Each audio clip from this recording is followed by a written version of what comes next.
그래서 이제 수술하고 나서 ICU에 들어가서 회복되기를 바라는데, 애들이 들어가는 ICU를 NICU라고 그렇게 부르더라고요. 그래서 이제 아이가 심장 수술하고 어린아이가 이렇게 심장 수술했으니까 부모 마음이 어떻겠어요?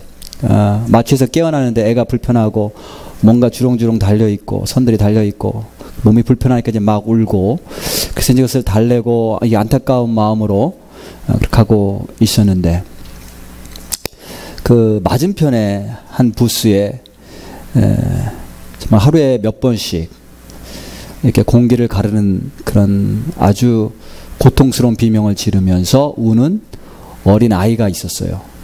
이렇게 문이 열려 있었는데 그 아이는 침대에서 이렇게 있으면서 정말 온몸에 온갖 기계들을 다 달고 있었어요. 목이며 코며 입이며 뭐 심장이며 이렇게. 그래서 그 아이가 한번 자지러지게 울 때마다 여러 명의 간호사들과 의사들이 달려가는 것을 봤는데 하루에도 몇 번씩. 제가 이렇게 먼발치지만 이렇게 보면서 저 아이가 정말 회복돼서 나갈 수 있을까? 이런 생각이 들 정도로 아주 그렇게 심각한 상태에 있었고, 그렇게 아픈 아이였어요. 마침내 이제 한 7, 8일 지나서 우리 아이는 다 회복이 돼가지고 이제 퇴원을 하는 날이 됐어요. 그래서 모든 짐들을 다 싸가지고 이제 입원실에서 나가는데 또 얼마나 기쁘겠어요. 아직 다 완전히 낫진 않았지만 그래도 이제 수술 잘 끝났고 회복도 잘 된다라고 판단해서 병원에서 내보내니까 그래도 참 감사하다, 기쁘다 하고 병원을 나오면서 엘리베이터를 딱 탔는데 엘리베이터 안에 어떤 한 아이가 휠체어에 앉아 있었어요. 그 뒤에서 엄마가 이렇게 밀고 있었는데, 붙잡고 있었는데, 그 아이는 핸디캡이었어요. 이렇게 고개가 이렇게 떨어져 있었고 숙여져 있었고 눈에 초점이 이렇게 별로 없었고 이렇게 침을 흘리고 있었고, 평생 회복될 것 같아 보이지 않는 아이. 저희들이 딱 들어가는데, 저희들은 기쁜 마음으로 이제 병원을 나선다 하고 이제 딱 들어갔는데 그 엘리베이터 안에서 그 핸디캡 아이를 만난 거예요. 그 뒤에 이제 휠체어를 밀고 있는 엄마가 우리를 보면서 물끄러미 이렇게 쳐다보면서 눈이 이렇게 딱 마주쳤어요. 근데 그 순간에 뭐라고 한마디를 해야 되는데, 그죠? 엘리베이터 안에서 만났으니까 인사라도 해야 되는데 할 말이 없는 거예요. 그래서 그냥 내가 할 수 있는 가장 최선의 것은 그 아이를 보면서 그냥 따뜻한 미소를 지어주는 것 이라고 생각을 해서 그냥 따뜻한 미소를 이렇게 지어줬던 것을 기억을 합니다. 그래서 같은 병원에 있다고 해서 이게 다 같은 고통이 아니구나. 같은 병실 또 같은 병을 앓고 있다고 해서 이게 똑같은 고통이 아니구나라고 하는 것을 그때 제가 새롭게 깨달아 알게 됐어요. 저도 인생의 어려움과 고난이라는 것을 경험하고 그런 것들을 거치면서 살아왔지만, 우리 교인들 성도님들을 만나서 이렇게 이야기하고 사는 모습을 보고 하면서 정말 제가 생각하지도 못했던, 또 제가 전혀 경험하지 못했던 그런 고난을, 또 어려움을 겪고 있고 또 그것을 통과해 오신 분들이 있다는 것을 제가 보게 됩니다. 그리고 저도 저 나름대로 일주일 동안 정말 쉴 틈 없이 정말 이렇게 피곤이 쌓일 정도로 열심히 주일을 한다고 달려오지만, 또 우리 성도님들 가운데 주일날 오신 분들 가운데는 일주일 동안 세상과 부딪히면서, 그죠? 많은 것들 경험하고 오신 분들이 있어요. 그분들 앞에서 제가 무슨 말을 할 수 있을까? 무슨 설교를 할 수 있을까? 하면 성도님들 주일날 오시는 분들 생각하면 굉장히 설교에 대한 부담이 있어요. 내가 이분들 앞에서 내가 도대체 무슨 말을 할 수 있을까? 그래서 이제 기도할 때 더욱더 내 생각, 내 말을 하지 않도록, 하나님께서 친히 성도들의 모든 삶을 아시니까 하나님께서 필요한 말씀들을 하실 수 있도록 더욱 기도하게 됩니다. 그런데 제가 목회를 하면서 깨달은 게 있어요. 비록 제가 모든 사람들의 경험을 다 경험할 수 없고 모든 사람들의 형편과 고통을 다 이해할 수는 없지만, 한 가지 깨달은 게 있는데 그게 뭐냐면, 모든 인간의 문제는 근본적으로 같다는 거예요. 똑같다는 거예요. 하나님께서 그 은혜를 주셔서 제가 홈리스 앞에서 설교를 할 수 있는 기회를 한 6년 7년 동안 갖게 하셨어요. 그래서 어떤 때는 매 주일마다 가서 설교할 때도 있었고, 어떤 때는 적어도 한 달에 한 번씩은 홈리스들 앞에서 정기적으로 설교를 계속 할 수 있도록 기회를 주셨는데 처음에 제가 설교를 할 때를 제가 기억을 해요. 처음에 설교를 준비하는데 도대체 홈리스들 앞에서 내가 무슨 내용으로 설교를 할 수 있을까? 제가 그들의 삶을 모르잖아요. 그죠? 그들이 거리에서 어떤 일을 당하는지, 추운 겨울날 뜨거운 여름에 어떻게 잠을 자고 어떤 일들을 겪는지를 전혀 모르는데 제가 그들 앞에서 무슨 설교를 할 수 있을까 참 고민도 많이 하고, 그래서 가능하면 그들의 입장과 형편을 나름대로 상상해서, 나름대로 생각해서, 그렇게 해서 생각하면서 설교를 준비했었어요. 그러고 나서 이제 설교를 하는데 제가 그걸 느끼는데요, 전혀 말씀이 전달이 안 되는 거예요. 나름대로 그들의 삶을 이해하려고 하고 생각을 해서 말씀을 준비해서 증거를 하는데 전혀 이게 말씀이 커넥트가 안 돼요. 그냥 겉도는 느낌? 그래서 몇 번 그렇게 실패를 하고 나서 내가 뭐 고민한다고 해서 되는 게 아니구나, 그렇게 생각을 하고 확인하고 주일날 교회 식구들에게 하는 설교를 제가 똑같이 하기 시작했어요. 홈리스들이라고 해서 제가 다르게 따로 이렇게 그분들의 형편과 사정에 따라서 설교를 준비한 게 아니고 그냥 보통 주일날 성도들에게 하는 설교, 그걸 동일하게 홈리스들에게 가서 똑같이 전달했는데, 놀라운 것은 그렇게 설교를 하니까 그들이 은혜 받기 시작했어요. 그들이 말씀으로 터치받고 감동받고 그것에 대해서 반응하고 하는 일들을 제가 봤어요. 제가 굉장히 놀랐고, 그러면서 제가 아주 중요한 원리를 하나 깨달았는데, 그게 뭐냐면 인간은 누구나 그 근본 문제가 똑같다는 거예요. 그리고 그 문제의 해결책도 똑같아요. 예수님이에요, 예수님. 모든 인생의 문제는 서로 다른 경험들이 있을지라도, 뭐 고통과 고난의 정도는 다를지 몰라도 그 근본적인 문제는 동일하고, 그 근본적인 문제를 해결하는 해결책도 동일하다는 것을 제가 깨달아 알았어요. 그게 홈리스라고 다르지 않더라고요.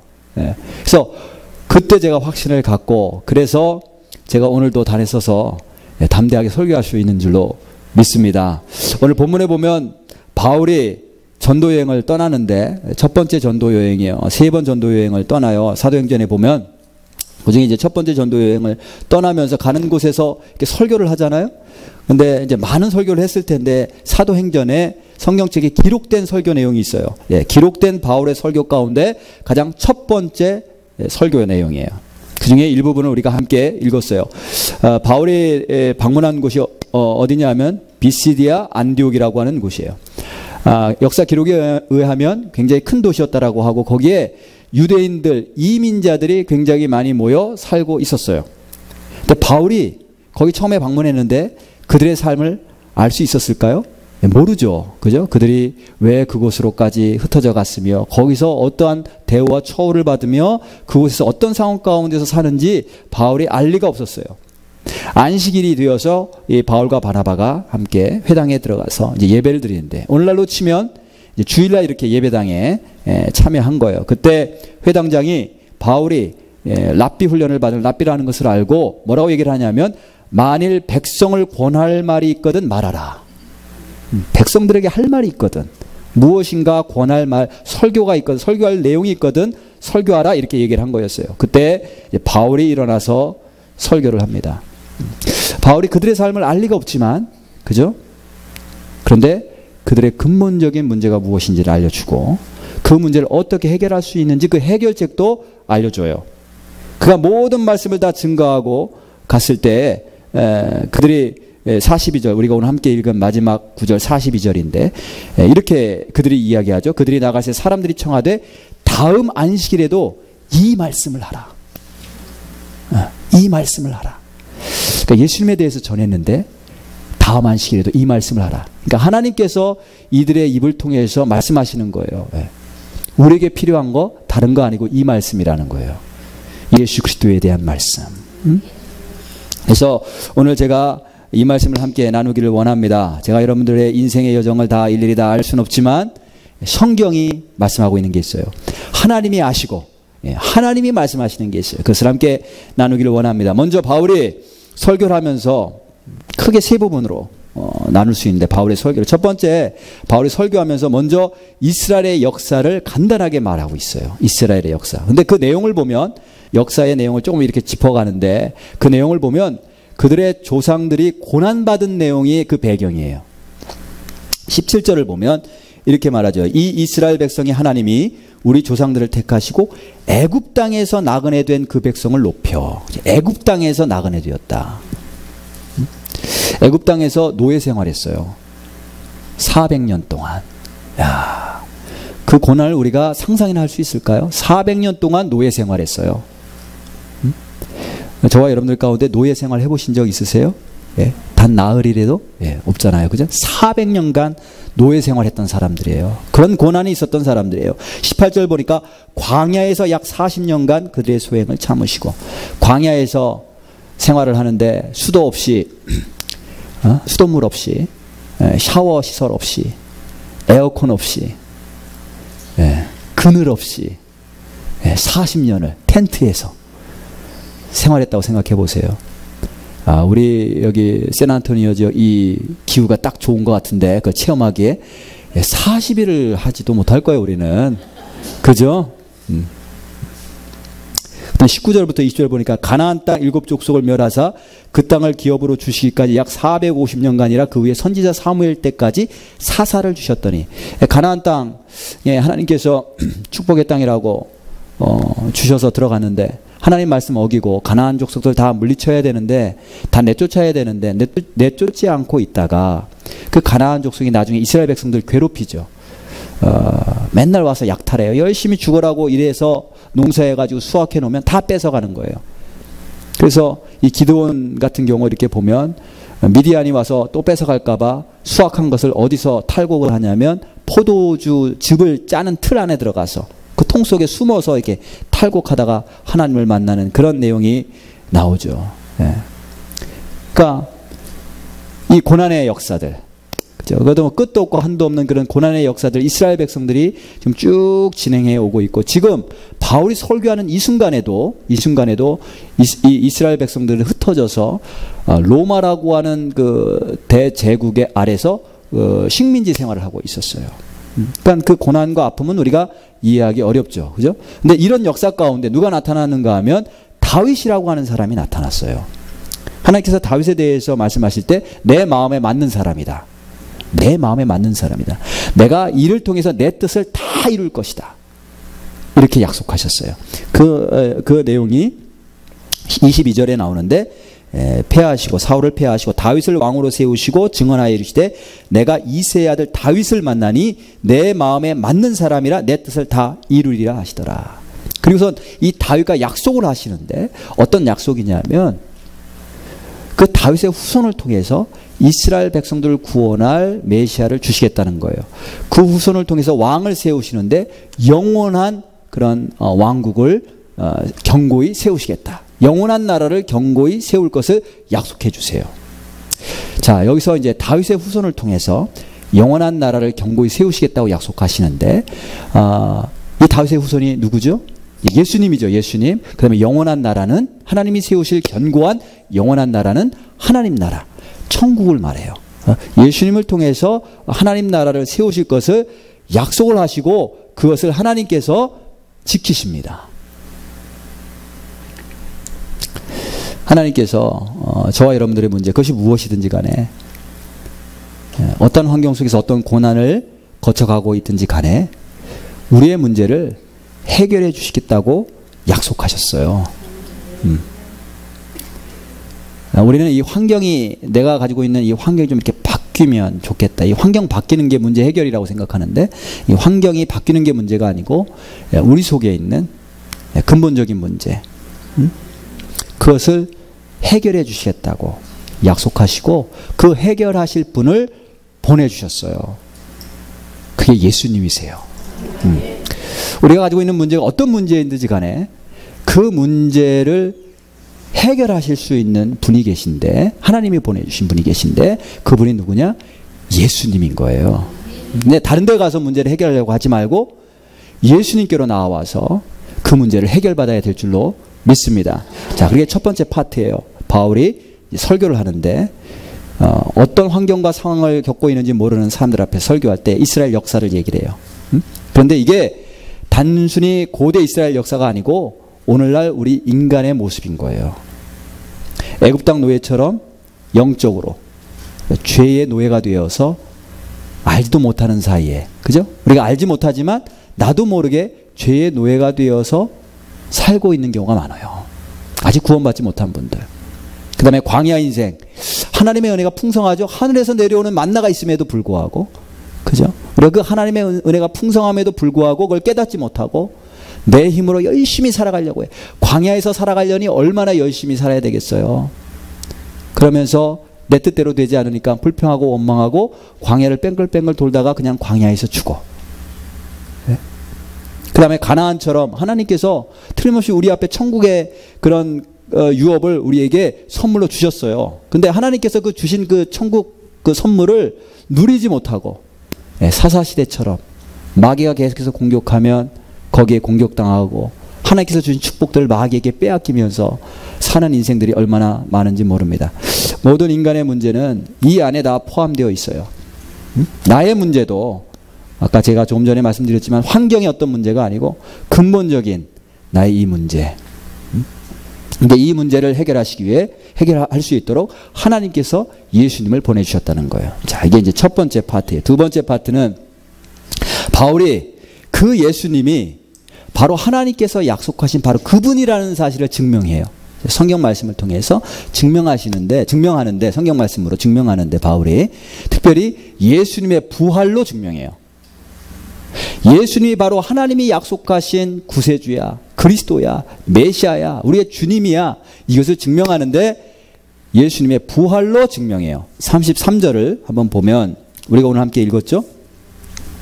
곧 하나님이 예수를 일으키사 우리 자녀들에게 이 약속을 이루게 하셨다 함이라.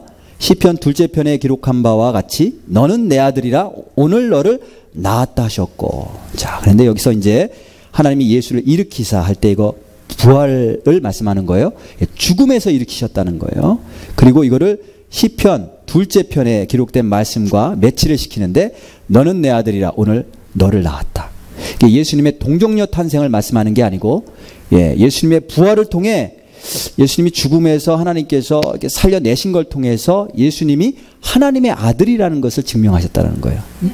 자, 그 다음에 34절을 보니까 또 하나님께서 죽은 자 가운데서 그를 일으키사 다시 썩음을 당하지 않게 하실 것을 가르쳐 이르시되 내가 다윗의 거룩하고 미쁜 은사를 너에게 주리라 하셨으며. 자, 예수님이 죽은 자 가운데서 부활하셨죠. 다시 살아나셨죠. 그런데 이게 단지 죽었다가 살아난 것이 아니라 예수님의 부활은 영원히 썩지 않을 생명이라는 거예요. 영원히 썩지 않을 생명으로의 부활이라는 거예요. 나사로도 부활했었죠. 죽었다 다시 살아났잖아요. 그런데 나사로는 다시 죽고 썩어 없어졌어요. 근데 예수님의 부활은 그거와 다르다는 거예요. 그래서 34절은 예수님이 다시 부활했는데 그 부활은 다시 썩음을 당하지 않을 부활이라는 거예요. 영원한 생명이라는 거죠. 영원한 생명. 그 다음에 35절에 또 다른 시편에 일렀을 때 주의 거룩한 자로 썩음을 당하지 않게 하시리라 하셨느니라. 자, 지금 이 시편은 다윗 쓴 시인데 이 주의 거룩한 자로 썩음을 당하지 않게 하시리라. 이 주의 거룩한 자가 누구냐? 다윗 자신이 아니라는 거예요. 다윗은 죽어서 썩어 없어졌지 않느냐. 이 주의 거룩한 자로 썩지 않음을 당케 썩음을 당하지 않게 하시리라고 약속한 이 사람은, 하나님이 그렇게 약속하신 이 사람은 바로 예수 그리스도시라는 것을 바울이 이제 증명을 합니다. 그래서 우리 인류를 구원하기 위해 하나님께서 약속하신 사람, 그 영원한 나라를 굳게 세우시겠다라고 그분을 통해서 영원한 나라를 세우시겠다고 약속한 사람이 누구냐? 바로 예수 그리스도시라는 거예요. 근데 그거를 부활로 증명해, 부활로. 그러면 예수님이 부활하신 게 왜 중요한가? 그죠? 아니, 예수님이 부활하셔서 영원히 썩지 않는다고 하셨는데 그게 왜 나에게 중요한가? 내 문제를 해결하는데 그게 왜 증명되어야 되는가? 이제 그거죠. 인생의 모든 인생의 마지막 결국은 죽음입니다. 죽음. 죽음은 죄의 결과라고 성경에서 말씀하고 있어요. 그래서 누가 죽는 것을 보면서 우리는 모든 인생의 문제의 결론이 죽음이구나, 이것을 확인할 수가 있어요. 우리는 죄로 말미암아 결국 흙으로 돌아가요. 그리고 썩어 없어집니다. 그러니까 죽음을 보면서 인생이 얼마나 허무한 인생인가, 그것을 우리가 알 수가 있어요. 누구나 다 죽으니까. 그죠? 이 세상에 썩어 없어지지 않는 것이 어디 있나요? 어떤 사람은 태양도 식어간다고 걱정하던데. 태양도 식어간대요, 지금.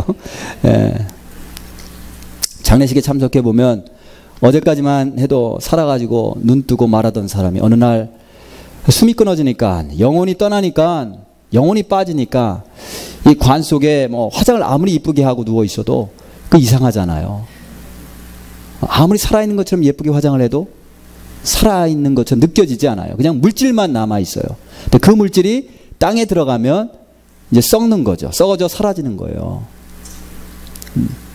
육체만 그런 게 아니죠. 제가 이 땅에서, 우리가 이 땅에서 내가 평생 만든 거, 평생 이룬 거, 영원히 갈 것 같지만 이것도 어느 순간 사라져요. 제가 아는 어떤 분은 평생 비즈니스를 하셨어요. 비즈니스를 너무 좋아하셨고, 그분은 뭐 온통 회사밖에 없었어, 평생. 근데 80 넘으셔서 그 잘 되던 비즈니스가 하루아침에 부도가 나고 도산, 뱅크럽시가 됐잖아요. 그래서 하루아침에 회사를 잃어버렸어. 그랬더니 이분이 그 허무감을 이기지 못하고 그 우울증에 빠지는 것을 제가 봤어요. 그래서 그 우울증을 해결해 달라고 뭐 하나님 앞에 이렇게 막 기도하고 하는데, 그분이 회개하지 않으면, 그죠? 인생의 모든 주인은 하나님이시라는 것을 알고 내 뜻대로 살아왔던 것을 고백하고 회개하지 않으면 구원받을 수 없죠. 하나님께서 그걸 깨닫게 해주시기 위해 은혜를 베푸셔서 죽기 전에, 썩음 당하기 이전에, 영원한 멸망으로 가기 이전에 그분에게 기회를 주신 거예요. 이 땅의 인생이 얼마나 허무한 것인가. 나는 그게 전부라고 생각하고 모든 인생을 다 퍼붓고 보면서 즐거워하고 만족했지만 어느 순간 사라져 버렸잖아요. 어떤 분이 이게 비즈니스를 열심히 하시는 분이 계신데, 그분이 스스로 그렇게 고백을 하시더라고요. 그분도 알아요. 다람쥐를 혹시 길러보셨어요? 저는 어릴 때 다람쥐 길러봤는데, 다람쥐 기르면 다람쥐 이렇게 우리에 쳇바퀴 갖다 놓잖아요. 그러면 다람쥐가 열심히 돌려. 열심히 뛰면서 또 올리는데 늘 언제나 그 제자리잖아요. 근데 그분이 그걸 고백하시는 거예요. 자기가 그렇게 하루 종일 일하고 1년 12달 이렇게 일을 하는데 다람쥐 쳇바퀴 돌리는 것 같다는 거예요. 열심히 땀을 빼면서 막 하는데 매일의 삶이 똑같아. 여기서 나와야 되는데, 이거 나와야 된다는 걸 아는데 멈추질 못하는 거예요. 멈추질 못하고 살아요. 우리 인생이 그렇게 평생 애굽의 노예처럼 무엇인가 묶여서, 죄에 묶여서, 세상 욕심에 묶여서 그렇게 살아요. 광야에서 방황하는 것처럼 허덕이며 사는데 여전히 삶은 나아지지 않고 퍽퍽하고, 하나님께서 주신 풍성한 가나안 땅이 있음에도 불구하고 그것을 누리지 못하고 마귀의 괴롭힘 속에서 그냥 땀 흘리면서 살아요. 그러다가 죽고 사라집니다. 이 땅 사는 동안에 그 죄의 문제를 해결하지 못하면, 이 땅 사는 동안에만 그렇게 허덕이면서 시간 낭비하고 산 게 아니고 그 죄값을 치르게 되는데, 영원히 치르게 되죠. 영원히 치르게 되는 그런 불쌍한 존재가 바로 우리 인간의 근본적인 모습이에요. 여기 꽃꽂이 너무나 아름다워요. 볼 때마다 야, 이거 정말 예술이다. 저는 너무나 예쁘고 귀한데, 또 이렇게 예쁘고 막 살아있는 것처럼 보이지만 한 주간 지나면 그냥 뭐 가차없이, 아낌없이 쓰레기통에 갖다 버리죠. 그래서 어떤 때는 이렇게 보면 좀 아까울 때도 있어요. 이거 참 뭐 돈을 많이 들이고 이렇게 또 많은 정성을 쏟아서 꽃꽂이 하는데 한 주만 쓰고 또 갖다 버리니까, 그래도 저는 이게 거룩한 낭비라고 생각합니다. 거룩한 낭비. 그 마리아가 그 귀한 향유를 예수님 위에 막 부었잖아요. 하나님을 사랑하는 마음으로, 그죠? 하나님을 예배하는 표현으로 이렇게 꽃꽂이 한다라고 저는 생각을 해요. 그런데 한 주간 지나면 이게 쓰레기통에 가버리는 거예요. 제가 어떤 교회 방문했더니 그 교회는 이 한 주만 쓰고 버리는 게 너무 아까우니까 냉장고에 보관하더라고요. 이렇게 투명한 냉장고인데 냉장고에 보관하려니까 이렇게 크게도 못해요. 예, 작게 하면서 그걸 냉장고에 보관하는데 제가 그걸 보면서 아유 저 전기세 빼고 나면 차라리 그냥 다시 하는 게 낫겠다. 다시 꽃과장이 낫겠다. 그러니까 조금이라도 오래 버텨보려고 안간힘을 쓰는 거예요. 그냥 안간힘을 막. 우리도 막 수술도 하고 뭐도 바르고 안간힘을 조금이라도 젊음을 버텨보려고. 근데 결국 시들어 죽잖아요. 쓰레기통에 갖다 버림받고. 왜 그러냐면 뿌리가 없기 때문에 그래요. 예, 꽃이 왜 시드느냐? 예, 족꽃이 왜 시드는가? 뿌리가 없기 때문에. 우리 인생의 뿌리는 하나님이세요. 우리 생명의 근원은 하나님이세요. 저희들이 수요일날 금요일날 창세기 말씀 가지고 함께 공부하는데 그 창세기 처음에 딱 피면 첫 번째 글자가 태초에라고 하는 말. 그 말이 무슨 의미인지를 제가 설명했던 적이 있어요. 태초에. 성경이 이렇게 두꺼운데 66권 그 중에 첫 번째 책이 창세기고 그 중에 1장 제일 첫 번째 장 얼마나 중요하겠어요? 그 중에 첫 번째 단어 그냥 우연히 그냥 막 쓰다가 그냥 이렇게 쓰여진 게 아니고 하나님께서 깊은 목적과 그 뜻을 가지시고 그 첫 번째 단어 성경이 시작하는 창세기 첫 번째 단어에 태초에라고 하는 말을 넣으셨어요. 원래 히브리어 성경에도 태초에가 가장 먼저 나오고 한글 번역, 영어 번역도 다 그렇게 번역을 했죠. 예, 태초에. 그 태초에가 어떤 의미인가 하면 그 말의 뿌리가 무엇인가 하면 머리라고 하는 뜻이에요. 머리. 첫 번째 단어. 머리라고 하는 그 단어에서 태초에라고 하는 말이 나왔는데 그게 무슨 뜻이냐면요. 왜 그 말을 그곳에 놓아두셨는가 하면 우리의 머리가 모든 존재의 머리가 하나님이시라는 거예요. 모든 존재의 근본이 하나님이시라는 거예요.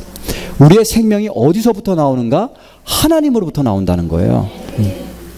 성경이 무엇에 대한 책이냐면 우리 존재, 우리 생명의 근원이 하나님이시라는 것을 알려주는 책이에요. 그걸 잃어버리는 게 죄예요. 그걸 잊어버리는 게 죄예요. 죄가 뭐냐? 우리의 근원이 하나님이시라는 것을 잊어버리는 거. 그걸 잊어버리고 사는 거예요. 그게 죄예요. 하나님을 내 생명의 근원으로 인정하지 않으니까 생명의 뿌리로부터 우리가 단절되죠. 그러니까 당연히 죽는 거예요. 이렇게 아름다워도 살아있는 것처럼 보여도 뿌리가 잘리면 당연히 죽는 거예요. 근데 만일 우리가 썩어 없어지지 않고 영원한 생명을 얻는다면 그럼 죄의 문제가 해결된 거잖아요. 예수님을 보니까 예수님께서 죽음을 이기시고 부활하셨어요. 그냥 단지 살아나신 게 아니고 영원히 썩지 않으실 영생을 소유한 분으로 부활의 주님으로 생명의 주님으로 하나님 아버지께서 예수님을 그렇게 세우셨다는 거예요.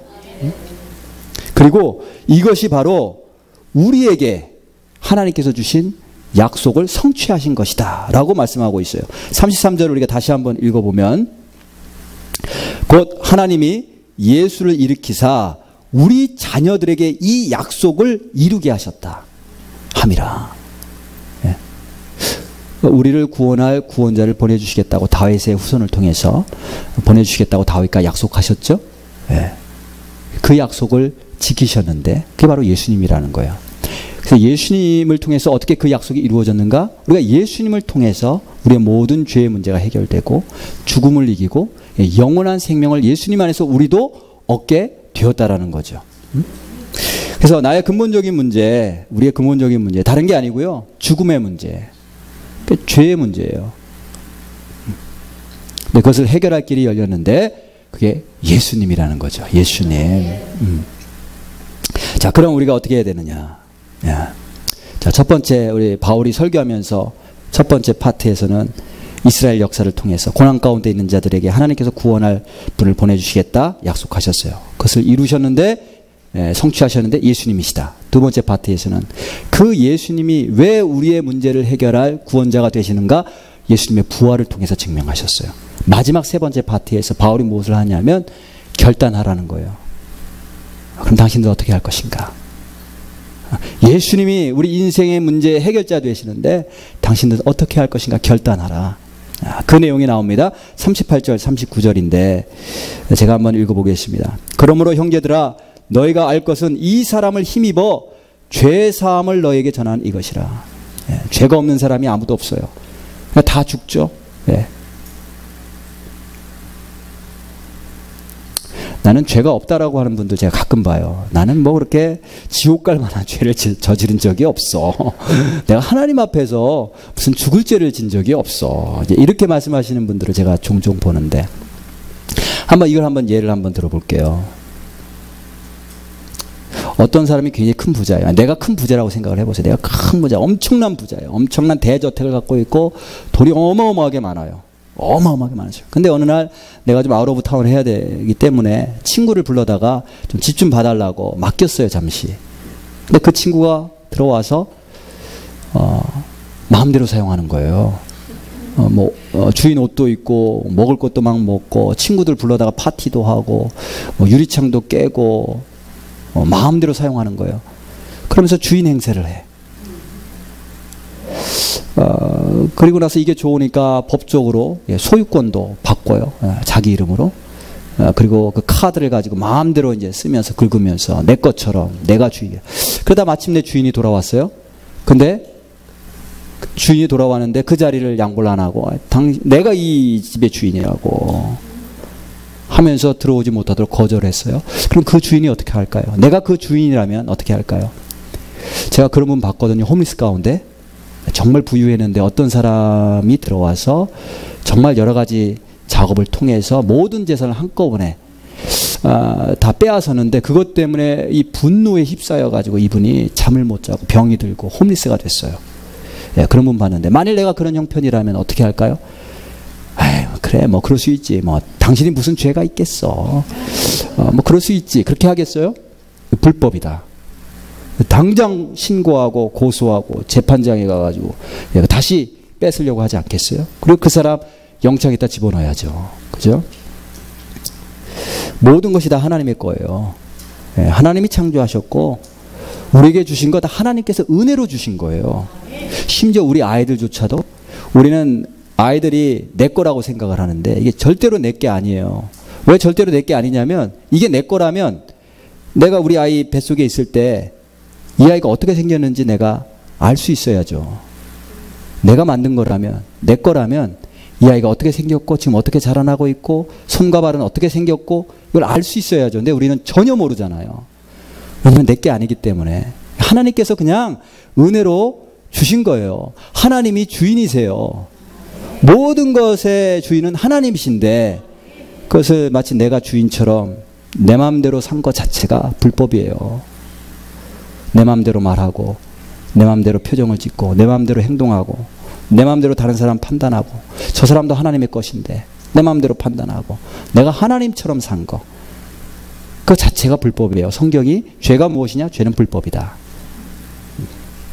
그래서 그 누구도 죄가 없는 사람이 없어요. 근데 이 죄를 해결할 수 있는 방법이 없는데 오늘 본문 보니까 이 사람을 힘입어 예수 그리스도를 힘입어 죄 사함을 받는다는 거예요.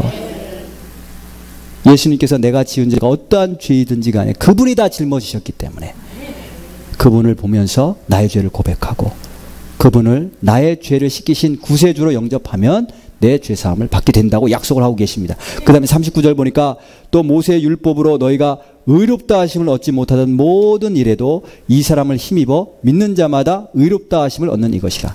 자, 의롭다는 말은 옳다라고 하는 뜻이에요. 우리가 내가 옳다라고 이렇게 주장할 때가 참 많죠. 나는 옳은 삶을 살았어. 그래도 괜찮은 삶을 살았어. 나는 바른 삶을 살았어. 누구나 다 그렇게 대부분의 사람들이 이렇게 주장하시는데 이 의롭다라는 말은 성경에서 내가 주장할 수 있는 게 아니에요. 하나님이 의롭다고 하셔야 의로운 거예요. 이거는 마지막 심판 때에 가서 하시는 말씀이거든요. 심판 때 앞에 섰을 때 하나님이 너 의롭다 해야지 의로운 거지 내가 의롭다라고 주장해서 그게 의롭게 되어지는 게 아니에요. 근데 하나님 앞에서 정말 의롭게 살 수 있는 사람은 아무도 없어요. 오히려 내가 의롭게 산다고 열심히 하잖아요. 그것 때문에 천국에 못 들어가요. 그것 때문에 자, 오늘 이 두 말씀 38절 39절 말씀 제가 묵상하면서 어떤 말씀이 생각이 났냐면 탕자의 비유가 생각이 났어요. 그 아버지, 그죠? 아버지에게 두 아들이 있었는데 둘째 아들, 아버지를 떠나서 아버지 재산을 자기 재산처럼 사용하고 돌아왔잖아요. 예. 이 둘째 아들은 어디에 해당되냐면 38절, 그죠? 죄사함. 그의 죄를 그 무엇으로도 씻음받을 수 없는데 아버지가 그냥 사랑으로 아버지께로 오니까 받아주시고 잔치를 베풀잖아요. 그죠? 둘째 아들.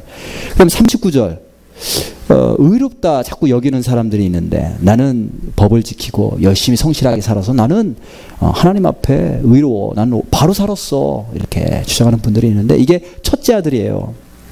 나는 아버지 명령에 단 한 번도 어김이 없이 열심히 했습니다. 근데 화가 났잖아요. 첫째 아들이 잔치에 들어갔어요? 못 들어갔어요?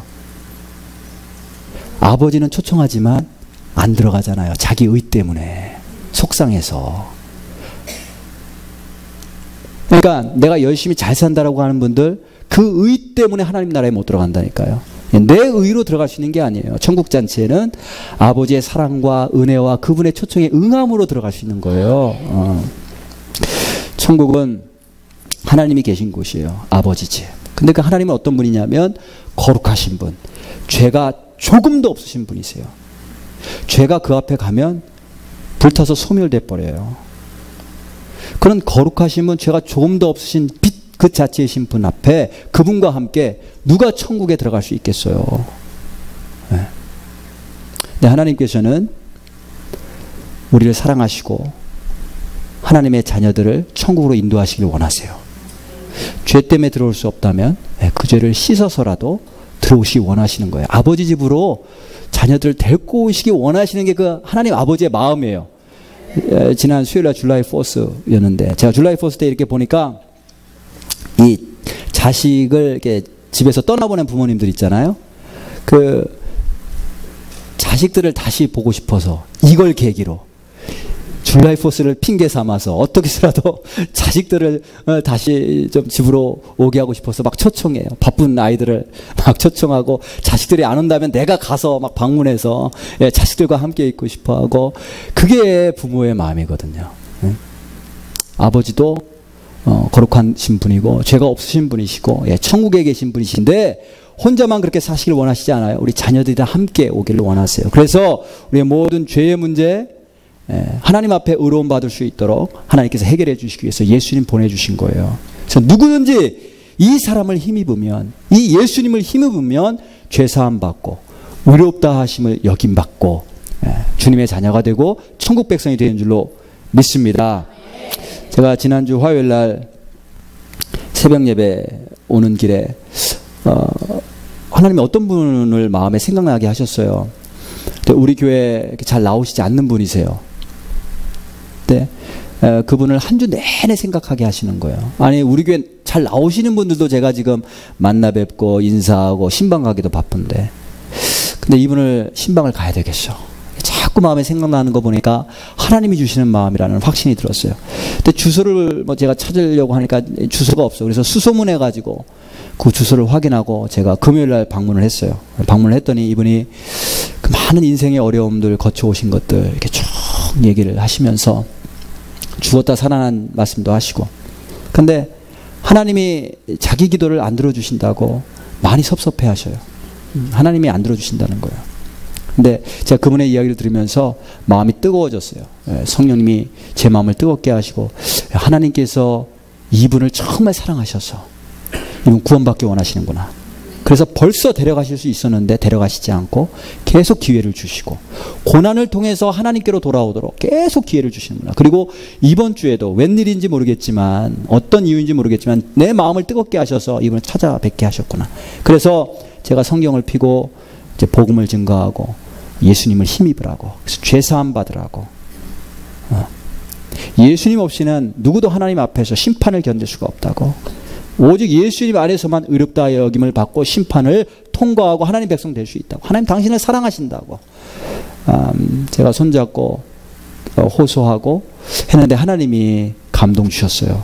그분이 회개하고 함께 손잡고 기도하고 눈물 흘리고 그래서 제가 성령 받도록 기도해 드리고 그렇게 했습니다. 오늘 말씀 이렇게 쭉 보면 마지막 48절에 보면요. 영생을 주시기로 작정한 자는 다 믿더라. 자, 이 시간에 우리가 함께 결단하는 시간 갖기를 원합니다. 신앙생활 오래 했어도 예수님을 나의 구세주로, 나의 주님으로 인격적으로, 개인적으로 영접하지 않고 그냥 와서 예배드리고 이것으로 그냥 평안한 마음을 얻었다 생각하고 그렇게 수십 년을 신앙생활 하신 분들이 있으실 거예요. 오늘 그분들에게 예수님을 영접하고 하나님의 자녀가 되고 그 모든 죄의 문제가 해결받고 하나님 앞에 섰을 때 의롭다 여김을 받으실 수 있는 그런 시간과 기회를 함께 가지려고 합니다. 예수님을 믿으면 구원받는데 그 예수님을 믿는다는 게 뭔가? 그거를 제가 말씀을 드릴게요. 간단하게. 첫 번째는 반주 계속 해주시고요. 첫 번째는 예수님을 믿는다는 거. 두 가지인데 하나는 예수님께서 내 죄를 해결해 주신 구세주라는 걸 믿는 거예요. 내 힘으로는 내 죄를 해결할 수 없는데 죄로부터 구원받을 수 없는데 예수님이 오셔서 나를 붙잡으시고 죄로부터 구원해 주셨다. 그걸 구세주라고 불러요. 구원자. 죄로부터 나를 구원해 주신 거예요. 그래서 예수님을 구세주로 믿는 거예요. 예수님 믿으면 십자가 위에서 내 죄를 다 짊어지시고 심판 나 대신 다 받으셨어. 주님의 보혈로 내 죄를 다 씻어주셔. 그걸 믿는 거예요. 두 번째, 예수님을 믿는다는 거. 예수님을 나의 주님으로 믿는 거예요. 주님이라는 건 다른 말로 말하면 주인이에요. 주인. 우리가 예수님 믿는다고 해놓고 예수님을 주인으로 삼지 않고 자꾸 옆에 조수로 삼을 때가 많아요. 그래서 내가 원하는 거 이것 좀 해달라고. 우리가 운전사 맘대로, 운전수 맘대로라고 하는 말이 한국에 있어요. 운전수 맘대로. 왜? 운전대를 잡은 사람이 맘대로 가는 거예요. 우리가 인생이라고 하는 자동차를 운전하는데 예수님을 내가 모셨다고 하더라도 예수님을 그냥 조수석에 태우고 내가 운전대를 잡으면 내가 결코 생명의 길로 갈 수가 없어요. 결코 천국 가는 길을 찾아서 갈 수가 없어요. 옛사람의 길로 가죠. 그러면 옆에서 예수님 슬퍼하세요. 그런데 예수님을 나의 주인으로, 내 인생이라고 하는 이 자동차를 운전하실 수 있는 운전하시는 분으로 내가 맡겨드리면 예수님이 내 인생을 붙잡고 생명의 길로 인도해 가세요. 그 길이 어떤 길인지 우리는 몰라요. 예수님만이 아시죠. 그래서 우리가 날마다 예수님을 나의 주인으로 인정하고 주인으로 모시는 게 굉장히 중요해요. 날마다.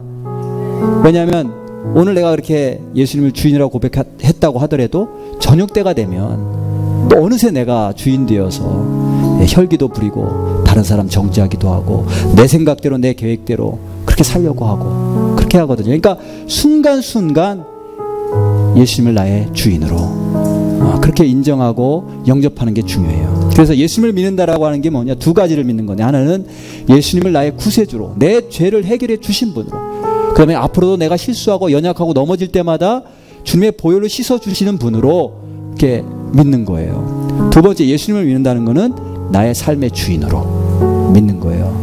우리가 찬양 한 곡하고 이 예수님을 영접하고 믿는 그런 시간을 갖도록 하겠습니다. 우리 다 같이 일어나셔서 찬양하실 텐데, 주의 보좌로 나아갈 때에 어떻게 나가야 할까? 나를 구원한 주의 십자가, 그것을 믿으며 가네. 십자가의 보혈 완전한 사랑 힘입어 나아갑니다. 십자가의 보혈 완전한 사랑 힘입어 예배합니다. 오직 예수님만 힘입을 때, 예수님만 믿을 때 우리가 구원받는 천국 백성 된다는 사실을 기억하면서 찬양합니다. 주의 보좌로 나아갈 때에, 주의 보좌로 나아갈 때에 어떻게 나가야 할까?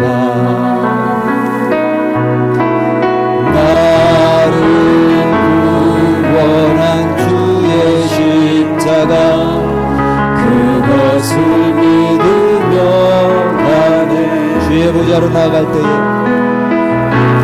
주의 보좌로 나아갈 때에 나 여전히 부족한, 나를 품으신 주의 그 사랑, 나를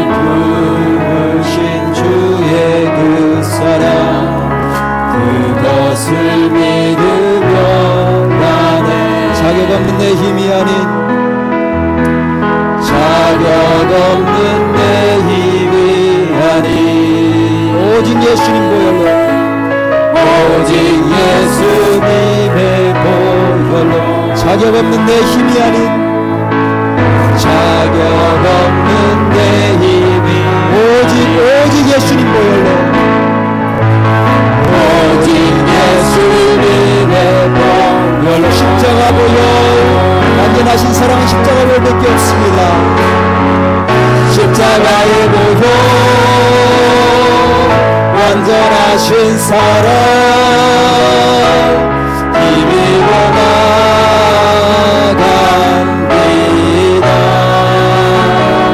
십자가의 보혈 완전하신 사랑 힘입어 예배하고 다시 한번 고백합니다. 주의 보좌로 나아갈 때 나의 고백되기를 원합니다. 주의 보좌로 나아갈 때에 어떻게 나가야 할까? 나를 구원한 주의 십자가 그것을 믿으며 아멘.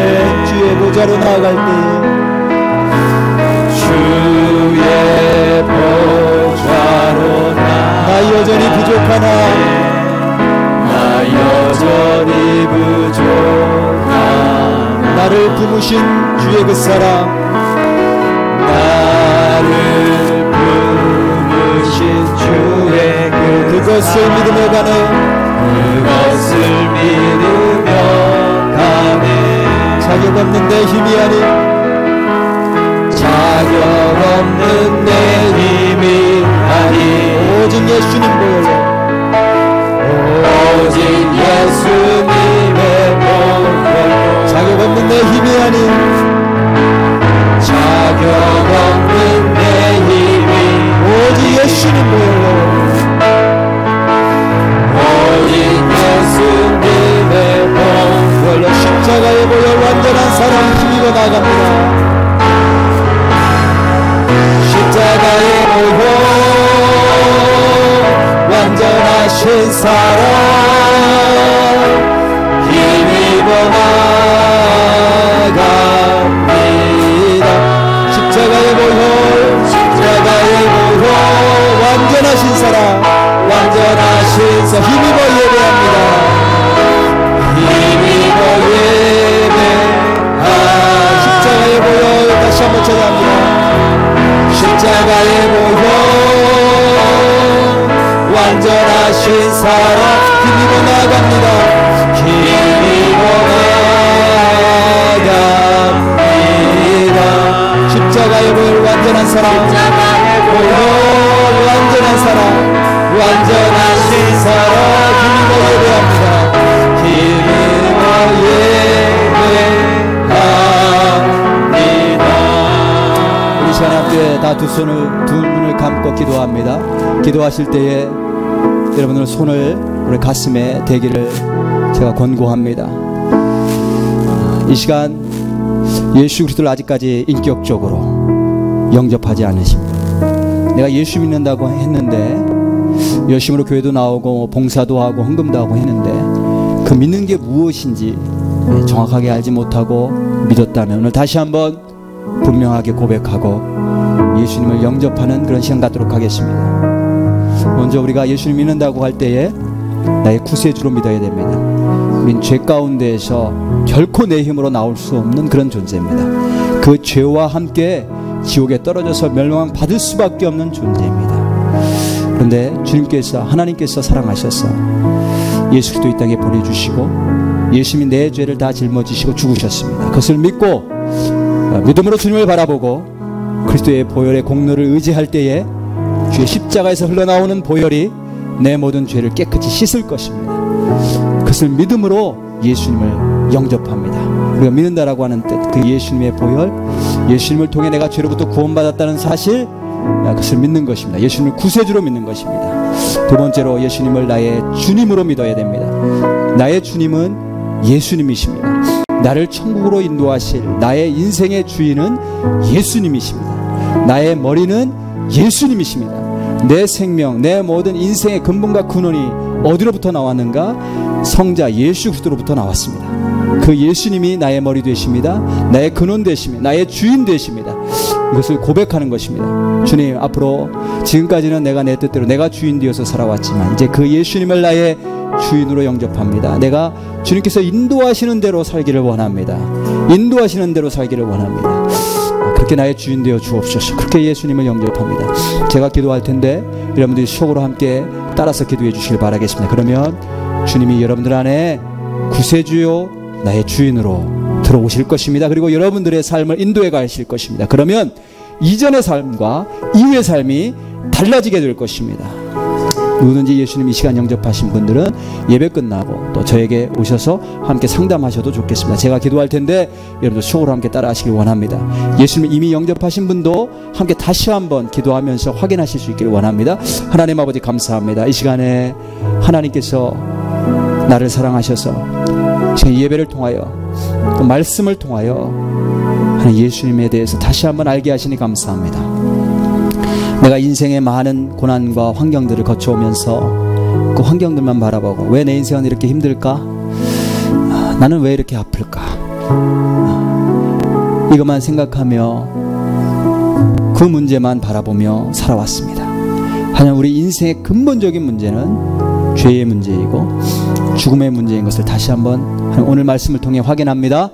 하나님 주님 앞에 섰을 때에 누구나 이 땅에 와서 한번 인생을 살고 다 죽는데 죽음 이후에는 사망 이후에는 심판이 있다고 말씀하셨습니다. 주님 앞에 섰을 때 심판대 앞에 서게 될 텐데 주님 그 심판대를 어떻게 제가 통과할 수 있을까요? 나에게 조그마한 죄라도 있다면 그 죄와 함께 지옥으로 떨어져서 멸망받을 수밖에 없는 존재인데 주님께서 나를 사랑하셔서 예수님 보내주시고 오늘도 그 예수님 통해서 죄 씻음 받으라고 그 예수님 안에서 의롭다함을 얻을 수 있다라고 말씀하시고 호소하시는 하나님 아버지의 음성을 듣습니다.